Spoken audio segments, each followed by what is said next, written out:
வணக்கம் மக்களே, இது உங்க in and out life style channel. நான் உங்க டேவிட் சுரேஷ். இன்னைக்கு யங்ஸ்டர்ஸ்லேருந்து மற்ற கட்சி தலைவர் வரைக்கும் இந்த ஒரு விஷயத்தை தான் பேசிக்கிட்டே இருக்காங்க. அது என்னன்னு கேட்குறீங்களா? ஒரு கட்சியோட 2ஆம் ஆண்டு தொடக்க விழா. அந்த விழாவில் ஒருத்தர் ஒரு சில பேரை மறைமுகமாக பேசியிருக்காரு. பாயிண்ட் டு பாயிண்ட் இவர் இப்படி பேசியிருக்காரு, இவர் பேசுறது தப்புங்க அப்படின்னு சொல்லியிருந்தா கூட அந்த விஷயம் ட்ரெண்டிங் ஆயிருக்காரு.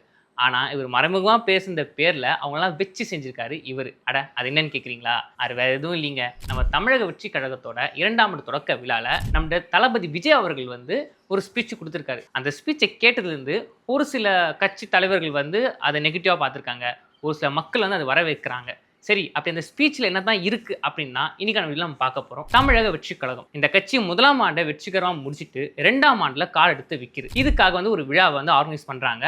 அதுல ஆதவ் அர்ஜுனா, பிரசாந்த் கிஷோர், புசி ஆனந்த், தமிழக வெற்றி கழக கட்சியோட உறுப்பினர்கள், நிர்வாகிகள், மாவட்ட செயலர் நிறைய பேர் கலந்துருக்காங்க. அதை விஜய் அவர்கள் ஒரு மாசான ஸ்பீச் கொடுத்திருக்காரு. அதுல அவர் பேசுனதெல்லாம் மாசான்னு கேட்டா இல்லைங்க, அவர் பேசுனதே மாசுன்னு சொல்ற அளவுக்கு அந்த ஸ்பீச் இருந்திருக்கு. அது என்னன்னா அவர் ஃபர்ஸ்ட் ஒரு விஷயத்த முன்னெடுத்து வைக்கிறார். என்னன்னு பாத்தீங்கன்னா, அரசியலுக்கு யார் வேணா வரலாங்க, அது ஜனநாயக உரிமை. ஆனா மக்களுக்கு பரிச்சயமான ஒரு முகமும் மக்களுக்கு பிடிச்ச ஒருத்தங்க வரும்போது நல்லவங்களாம் வரவேற்பாங்க அப்படின்னு சொல்லியிருக்காரு. அது மட்டும் இல்லாம ஒரு சில பேர் அதை எதிர்ப்பாங்க, சில பேர் எரிச்சல் அடைவாங்க, சில பேர் கோபம் அடைவாங்க அப்படின்னு சொல்லியிருக்காரு.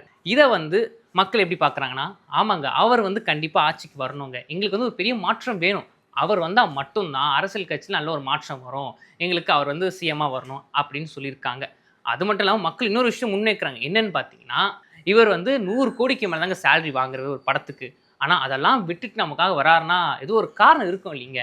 அதனால் அவர் கண்டிப்பாக நமக்காக வராரு, நம்ம அவரை சிஎம் ஆக்கணும் அப்படின்னு சொல்கிறாங்க. இப்படி சொல்லிட்டு இருக்கும் போதே நாம் தமிழர் கட்சியோட ஒருங்கிணைப்பாளர் ஆகிய சீமான் என்ன சொல்கிறாங்கன்னா, என்னங்க நீங்கள் எப்போ பார்த்தாலும் இந்த ஒரு விஷயத்தையே சொல்கிறீங்க, இதை பல கோடி விட்டு வந்துட்டாருன்னு.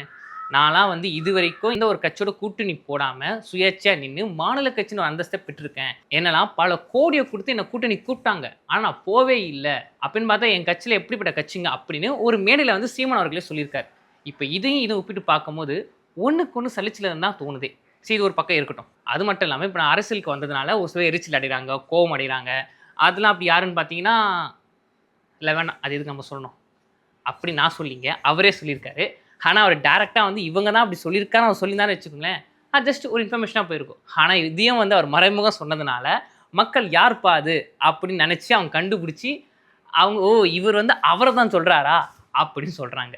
இவர் பல குற்றச்சாட்டுகளை முன்வைக்கிறார். எப்படின்னா அந்த கட்சியை பற்றியே நீங்கள் நினைக்கல, என்னடா ஒரு விழா அப்படின்னா அந்த கட்சி செஞ்ச சாதனைகள், கட்சி செஞ்ச வெற்றிகள் இது தானே சொல்லணும், இவர் என்ன குற்றச்சாட்டுகள் முன்வைக்கிறாரு அப்படின்னு சில பேருக்கு தோணலாம். ஆனால் வளர்ச்சினது வெற்றி மட்டுமா கிடையாது, பல தோல்விகள், பல நெகட்டிவ் கமெண்ட்ஸ் இதெல்லாம் ஒரு படிக்கட்டாக மாற்றி அதில் போகிறது தான் வளர்ச்சி. அதை சிம்பாலிக்காக சொல்கிற விதமாக தான் அந்த கட்சியில் குற்றச்சாட்டுகளை முன்வைக்கிறாரு. அது என்னன்னு பார்த்தீங்கன்னா, ஃபஸ்ட்டு விஷயம் அவரே சொல்லுது, தமிழக வெற்றி கழகத்தை ஒரு பிரச்சனை முன்வைக்கிறாங்க, புகாரை முன்வைக்கிறாங்க அப்படின்னு.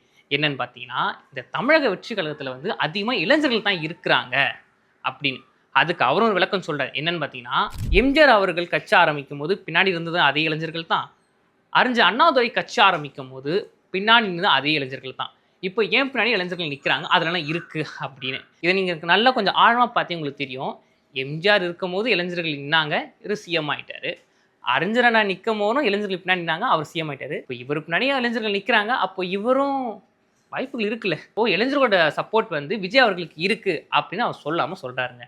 அது மட்டும் இல்லாமல் 2வது குற்றச்சாட்டு, அதாவது புகாரி முன்வைக்கிற என்னன்னு பார்த்தீங்கன்னா, என்னங்க தமிழக வெற்றி கழகத்தில் எல்லாம் எளிமையான மக்களாவே இருக்காங்களே அப்படின்னு. அதுக்கு அவரே ஒரு விளக்கமும் சொல்றாரு. என்னன்னா, இது எளிமையான மக்களுக்கான கட்சிங்க, அப்போ எளிமையான மக்கள் தான் இருக்கணும் அப்படின்னு. ஆனால் உடனே மற்ற கட்சிக்காரர்கள் ஆதரவாளர்கள்னு ஒரு விஷயத்த முன்வைக்கிறாங்க. என்னன்னு பார்த்தீங்கன்னா, நீங்கள் எதன் அடிப்படையில் உங்கள் கட்சியில் இருக்கவங்க எல்லாம் எளிமையான மக்கள்னு சொல்றீங்க, உங்கள் கட்சியில் முக்கியமான பொறுப்பாளர் இருக்க புசி ஆனந்த் ஒரு ரியல் எஸ்டேட் பிஸ்னஸ் மேன், அப்புறம் ஆதவ் அர்ஜுனா அவரும் மிகப்பெரிய பிஸ்னஸ் மேனுங்க, இப்படி பல பேர் ஒரு பிஸ்னஸ் பண்ணுறதா இருக்காங்க, நீங்கள் போய் எளிமையான கட்சின்னு சொல்கிறீங்களே அப்படின்னு அந்த விஷயத்தை இவங்க முன்வைக்கும் போது உடனே தமிழக வெற்றி கழகத்தோட தம்பிகள் அவங்க சும்மா இருப்பாங்களா, அவங்க ஒரு விஷயத்த சொல்கிறாங்க. என்னென்னு பார்த்தீங்கன்னா, நீங்கள் மேலோட்டமாக பார்த்துட்டு நீங்கள் அப்படியே சொல்லக்கூடாது, கொஞ்சம் ஆழ்ந்து பார்த்தீங்கன்னா தெரியும், எங்கள் கட்சியில் இருக்க பெரும்பாலான பேர் அப்படின்னு எடுத்துக்கிட்டாலே அடிமட்ட தொண்டர்களாக தான் இருப்பாங்க, அவங்க கூலி வேலை செய்கிறவங்க, ஆட்டோ ஓட்டுறவங்க, அவங்களுக்கு தான் நாங்கள் போஸ்டிங் கொடுத்து நாங்கள் இங்கே கட்சி அலங்கரிச்சிருக்கோம் அப்படின்னு இவங்க சொல்கிறாங்க. அதே மாதிரி விஜய் அவர்கள் இன்னொரு விஷயத்தை முன்வைக்கிறார்.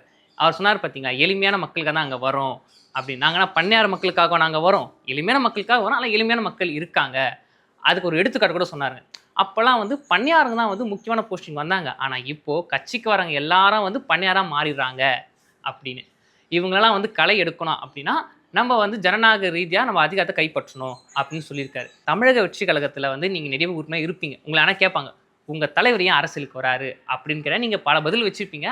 இதுக்கப்புறம் இந்த பதிலும் சொல்லுங்கள். ஜனநாயக அதிகாரத்தை கைப்பற்றி மக்கள் நல்லது செய்யணும், இது மாதிரி பல பண்ணையார்களை களை எடுக்கணும், அதுக்காக தான் அங்கே தலைவர் அரசு வந்திருக்கா நீங்கள் சொல்லுங்கள். இப்படி வரிசையாக ஒரு மாசாக பேசிட்டு இருக்கும்போது இன்னொரு விஷயம் தான் அவர் சொல்லியிருக்காரு. என்னன்னு பார்த்தா பூத் கமிட்டி, அதாவது ஒவ்வொரு அரசியல் களத்தையும் வந்து பூத் கமிட்டி தான் வந்து வெற்றியை வந்து தீர்மானிக்குமே. விஜய் அவர்கள் கட்சி ஆரம்பிக்கும் போது நிறைய பேர் நெகட்டிவாக சொன்னாங்க. என்னன்னு சொன்னாங்கன்னா, என்னங்க பல பேர் கட்சி ஆரம்பிச்சிருக்காங்க, இவரும் கட்சி ஆரம்பிச்சிருக்காரு, போகிற போக்கில் என்ன ஆகும் தெரிய போகுது அப்படின்னு சொல்லிட்டு இருக்கும் போதே இவர் வந்து மக்கள் மத்தியில் வந்து பல விஷயங்களை பண்ணி, அதாவது பல விஷயங்கள்னா மக்களுக்கு ஆதரவாக பல விஷயங்களை குரல் கொடுத்து வந்து மக்கள் மத்தியில் வந்து ஒரு இடம் பிடிச்சிருக்காரு. இதுக்கிடையில எலெக்ஷன் வந்த பிறதாங்க தெரியும் தாவேக்காவோட நிலைமை அப்படின்னு ஒரு சில கட்சிக்காரங்க சொல்லியிருக்காங்க. அதுக்கும் பதில் கொடுத்துருக்காரு விஜய் அவர்கள். என்னன்னா, தமிழக வெற்றி கழகம் எந்த கட்சிக்கும் சலிச்சது கிடையாது, நாங்கள் 2026 களங்காண போகிறோம் அப்படின்னு.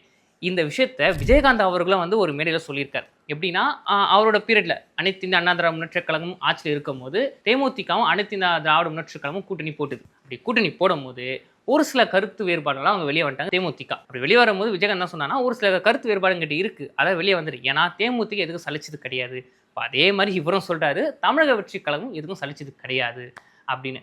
ஆக மொத்தம் கொஞ்சம் கொஞ்சமாக ஒரு மாபெரும் அரசியல் வளர்ந்துட்டு வராருன்னு அவர் பேச்சே தெரியுது அப்படின்னு நான் சொல்லிங்க, மக்கள் தான் சொல்கிறாங்க. இப்படி அவர் தொடர்ச்சியாக பேசிட்டு இருக்கும் போது இப்போ தமிழகத்தில் இருக்க சில பிரச்சனைலாம் அவர் வந்து அவர் முன்னாடி எடுத்து வைக்கிறார். என்னென்னு பார்த்தா மும்மொழி கொள்கை. இந்த மும்மொழி கொள்கை தான் வந்து தமிழ்நாட்டில் வந்து பகிரமான ஒரு பிரச்சனையாக போயிட்டு இருக்கு. ஏன்னா இப்போ மத்திய கல்வித்துறை அமைச்சர் என்ன சொன்னார், நாங்கள் வந்து உங்களுக்கு நிதி தரணுமா, நீங்கள் கொள்கையை மட்டும் ஏற்றுக்க மாட்டீங்க, நாங்கள் உங்களுக்கு நிதி தரணுமா அப்படின்னு அவர் கேட்டிருந்தாரு. அதுக்கு வந்து நம்ம தமிழக அரசை வந்து நீங்கள் இப்படி சொல்லலாம், இது தப்பு இல்லையா, நாங்கள் வந்து இங்கே நிதியை வந்து நாங்கள் கேட்குறது உங்கள் உரிமையாச்சு அப்படின்னு சொன்னாங்க.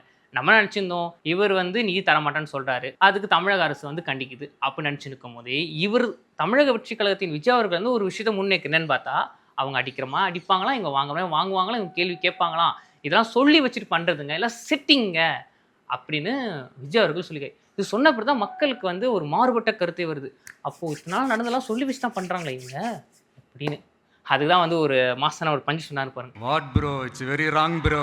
ஓகே, மும்மொழி கொள்கையை பற்றி விஜய் அவர்களோட கருத்து என்னன்னு பார்த்தீங்கன்னா, அவர் என்ன சொல்லியிருக்காங்கன்னா, கட்டாயமாக ஒரு மொழியை திணிக்கு தப்புங்க, யாருக்கு எந்த லாங்குவேஜ் பிடிச்சிருக்கோ அவங்க அதில் படிச்சுக்க தப்பு இல்லையே, ஒரு மொழி தேவைன்னா அது கற்றுக்கலாம், அதுக்காக திணிக்க ரொம்ப தப்புங்க அப்படின்னு இவர் சொல்லிட்டு இருக்கும்போதே ஒரு சில மக்கள் என்ன சொல்கிறாங்கன்னா, இங்கே பாருங்க அவர் என்ன மும்மொழி கொள்கையை வந்து எதிர்க்கிற மாதிரி பேசுகிறாரு, அவங்க பசங்க ஏன் அவர் நடத்துகிற ஸ்கூல்லாம் வந்து 3 லாங்குவேஜ் இருக்கும்போது இவர் மட்டும் மற்றவங்க படிக்கக்கூடாது, மும்மொழி கொள்கை வேணான்னு சொல்வாரா அப்படின்னு சொல்கிறாங்க. ஓகே, இதுக்கு என்னன்னு பொறுத்து வந்து பார்ப்போமே. கடைசியாக விஜய் அவர்கள் என்ன சொல்லியிருக்காரு பார்த்தீங்கன்னா, தமிழ்நாடு வந்து சுயமரியாதை ஸ்டேட், இங்கே சுயமரியாதை வந்து விட்டு கொடுக்க மாட்டாங்க அப்படின்னு சொல்லியிருக்காரு. உடனே அந்த பக்கம் இருக்க மக்கள் என்ன சொல்கிறாங்கன்னா, இவர் சுயமரியாதை பற்றி சொல்லும் போதே எங்களுக்கு ஞாபகம் வருது, பெரியார் அவர்கள் சுயமரியாதை பற்றி எவ்வளோ பேசியிருக்காரு, அதுவும் பெரியாரை வந்து ஒரு கொள்கை தலைவராக வந்து தமிழக வெற்றி கழகத்தின் தலைவராக விஜய் அவர்களே வச்சிருக்காரு. ஆனால் பெரியாரை பற்றி சீமான் அவர்கள் அவ்வளோ பேசும்போது ஒரு வாயை திறக்கலீங்க அப்படின்னு சொல்லும் போது அதுக்கும் மக்கள் ஒரு பதில் வச்சிருக்காங்க. என்னன்னா, அங்கே பாருங்க, சீமான் வந்து அது மாதிரி பேசின்னு தான் இருப்பார், அவர் சொல்றதுக்கெல்லாம் இவர் காதல வாங்கினா இவருக்கு வேலை கெட்டு போகாது, இவருக்கு 1008 வேலை இருக்குங்க, மக்களுக்கு வந்து தொண்டு செய்யணும் அப்படின்னு நான் சொல்ல, மக்களோட கருத்துக்கவும் மக்களே சொன்னாங்க. இப்படி வந்து விஜய் அவர்களும் மாச ஸ்பீச் கொடுத்துருக்காரு. இதை கேட்ட பிறகு மக்களும் சரி தமிழக வெற்றி கழக தம்பிகளும் உற்சாகம் அடைஞ்சிருக்காங்க. ஒரு சில கட்சிகள் வந்து கொஞ்சம் கோபம் அடைஞ்சிருக்காங்க. அது என்ன பண்ணுறது, அதெல்லாம் அரசியல் சகதம் தானே. இப்படி தமிழக வெற்றி கழகம் 1ஆம் ஆண்டு முடிச்சு 2ஆம் ஆண்டு கால எடுத்து வைக்கும் போது இந்த விழாவில் வந்து இவ்வளோ விஷயம் நடந்திருக்கு. இதை வந்து உங்களை வந்து கொண்டு சேர்த்துருக்கோம். சரி, ஓகேங்க. இப்போது ஃபர்ஸ்ட் வருஷம் முடிச்சு 2ஆம் வருஷம் வந்திருக்காங்க. இந்த ஒரு அரசியல் களத்தில் 2027 களம் காண போகிறாங்க.